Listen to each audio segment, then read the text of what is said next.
গত পার্টি আমরা দেখেছি রাধা ট্রাঙ্ক খুলে মেয়েদের কিছু অলংকার এবং আন্ডারগার্মেন্টস খুঁজে পায়। এগুলো থেকে রাধা বুঝতে বাকি থাকে না এগুলো কোত্থেকে এলো। তাই রাধা অলংকারগুলো নিয়ে বাড়ি থেকে বের হয়ে যাচ্ছিল। তখন তিরুপতি রাধাকে জিজ্ঞেস করে কোথায় যাচ্ছ।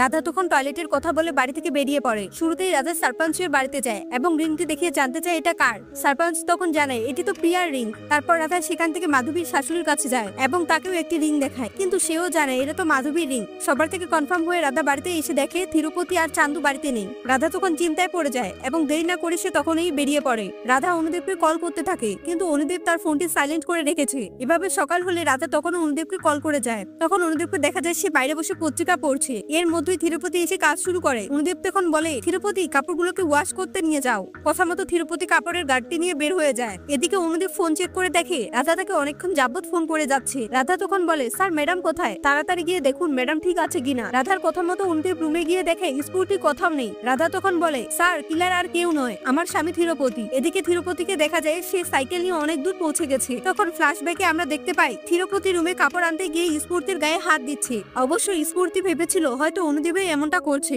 কিন্তু স্ফূর্তি মুখ ঘুরিয়ে দেখতেই সে তিরুপতিকে দেখতে পায়। তিরুপতি তখন স্ফূর্তিকে অজ্ঞান করে ফেলে এবং কাপড়ের গাড়িটির মধ্যে তাকে বেঁধে নিয়ে চলে যায়। তারপর আমরা জানতে পারি যে আগের খুনগুলোও তিরুপতিই করেছিল।